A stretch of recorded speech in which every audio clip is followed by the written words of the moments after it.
নমস্কাৰ, মই প্ৰদীপ।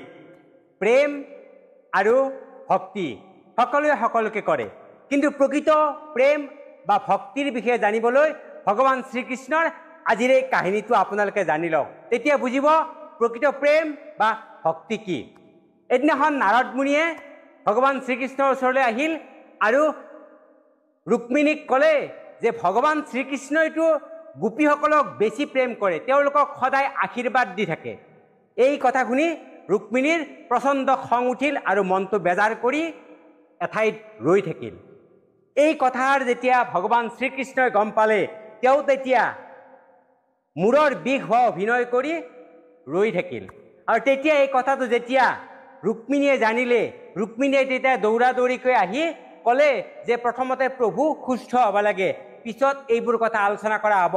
আৰু তাৰ লগে লগে সত্যভামাও দৌৰি আহি ভগৱান শ্ৰীকৃষ্ণক শুশ্ৰূষা কৰাত লাগিল। তেতিয়া বিভিন্ন ধৰণৰ বৈদ্যক মাতি আনি তেওঁলোকে উপচাৰ কৰিলে যদিও, চিকিৎসা কৰালে যদিও ভগৱান শ্ৰীকৃষ্ণৰ কিন্তু মূৰৰ বিষ ভাল নহ'ল।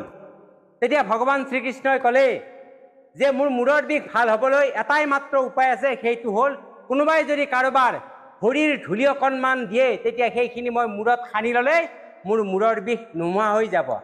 তেতিয়া তাত উপস্থিত থকা সকলোৱে, ৰুক্মিণী, সত্যভামাকে আদি কৰি সকলোৱে ক'লে, প্ৰভু এইটো কৰি মোক নৰকলৈ নপঠাব, এইটো কৰিলে আমি নৰকলৈ যাব লাগিব। তেতিয়া ভগৱান শ্ৰীকৃষ্ণই নাৰদক ক'লে, নাৰদ, তুমি গোপিনীৰ ওচৰলৈ যোৱা আৰু গোপীসকলক কোৱা যে মোৰ মাথাৰ বিষ ভাল কৰিবলৈ তেওঁলোকৰ ভৰিৰ ধূলিৰ প্ৰয়োজন হৈছে।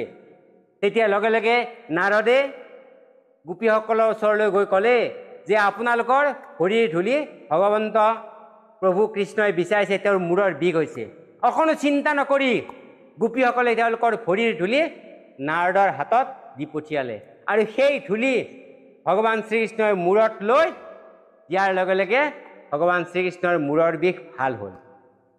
তেতিয়া ভগৱান শ্ৰীকৃষ্ণই ক'লে, প্ৰকৃত প্ৰেম আৰু ভক্তি সেইটোকে যিয়ে আমাৰ সত্যভামা বা ৰুক্মিণীয়ে কৈছিল যে তেওঁলোকে যেন নৰকত যাব চৰণৰ ধূলি দিলে, কিন্তু গোপীসকলে তেওঁলোকে নৰকত যাব নে কি যাব এইটো কথা চিন্তা নকৰি পোনপ্ৰথমতে চিন্তা কৰিছিল যে প্ৰভু আমাৰ ভাল হ'ব লাগে, সুস্থ হ'ব লাগে।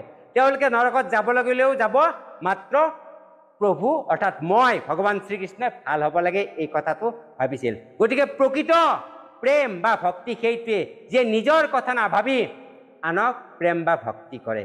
নিশ্চয় আজিৰ এই কাহিনীটো আপোনালোকৰ ভাল লাগিল। আজিলৈ এৰিছোঁ, পুনৰ লগ পাম যদিহে মোক আপোনালোকে ফেচবুকত ফ'ল' আৰু ইউটিউবত ছাবস্ক্ৰাইব কৰি ৰাখে।